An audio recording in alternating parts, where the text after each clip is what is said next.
ನಮಸ್ತೆ ಸ್ನೇಹಿತರೆ, ನಾನು ನಿಮ್ಮ ಪ್ರವೀಣ್. ಗುರುಭಕ್ತಿ ಯೂಟ್ಯೂಬ್ ಚಾನಲ್ಗೆ ಸ್ವಾಗತ ಸುಸ್ವಾಗತ. ನಾವು ರಾಶಿಗಳ ಸೀರೀಸ್ ನೋಡ್ತಾ ಇದ್ವಿ. ಸರಳವಾಗಿರುವಂಥ ಪರಿಹಾರಗಳನ್ನು ಎಲ್ಲ ರಾಶಿಗಳಿಗೂ, ಅದರ ಜೊತೆಗೆ ನಾನು ಮೊದಲು ನಕ್ಷತ್ರಗಳಿಗೂ ಕೂಡ ಕೊಟ್ಟು ಬಂದೆ. ಈಗ ಉಳಿದಿರುವಂಥ ರಾಶಿ ಮಕರ ರಾಶಿ. ಮಕರ ರಾಶಿಯ ಜಾತಕರು ಏನು ಮಾಡ್ಬೋದು? ಇವರು ಯಾವುದೇ ಒಂದು ದೇವಸ್ಥಾನಕ್ಕೆ ತೆರಳಿದ್ರು ಕೂಡ, ಯಾವುದೇ ದೇವಸ್ಥಾನ ಇದ್ದರೂ ಕೂಡ ಅಲ್ಲಿಗೆ ಹೋದಾಗ ಆ ದೈವಕ್ಕೆ ಕೆಂಪು ಬಣ್ಣದ ಹೂನನೆ ಸಮರ್ಪಣೆ ಮಾಡಬೇಕು. ಬಿಳಿ ಬಣ್ಣ ಆಗಲ್ಲ, ನೆನ್ಪಿಟ್ಕೊಳ್ಳಿ.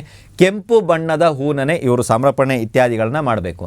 ಅದರ ಜೊತೆಗೆ ಎಲ್ಲೇ ಆಗಿರಲಿ, ಯಾವುದೇ ದೇವಸ್ಥಾನದಲ್ಲಾಗಿರ್ಬೋದು, ಆಂಜನೇಯನಿಗಾಗಿರ್ಬೋದು, ಎಲ್ಲೇ ಆಗಿರ್ಬೋದು, ಆ ದೇವಸ್ಥಾನದಲ್ಲಿ ಅಖಂಡ ದೀಪ ಅಂತ ಒಂದು ಬೆಳಗ್ತಾ ಇರ್ತದಲ್ವ, ಆ ಅಖಂಡ ದೀಪಕ್ಕೆ ಎಣ್ಣೆಯನ್ನು ಅಥವಾ ತುಪ್ಪವನ್ನು ಅಲ್ಲಿ ಏನು ಉಪಯೋಗಿಸ್ತಾರೋ ಅದನ್ನು ಇವರ ಕಡೆಯಿಂದನೇ, ಇವರ ವತಿಯಿಂದನೇ ಇವರು ಕೊಡಬೇಕಾಗತ್ತೆ.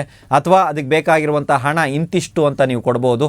ಕಾರ್ತಿಕ ಮಾಸದಲ್ಲಿ ದೀಪಾರಾಧನೆಗಳು ಇತ್ಯಾದಿಗಳು ನಡೀತದೆ. ನನ್ನ ಕಡೆಯಿಂದ ಈ ದೀಪಾರಾಧನೆ ಅಂದರೆ ಇವರು ಅತಿ ಹೆಚ್ಚು ದೀಪಾರಾಧನೆಯಲ್ಲಿ ತಮ್ಮನ್ನು ತಾವು ತೊಡಗಿಸಿಕೊಳ್ಳಬೇಕು.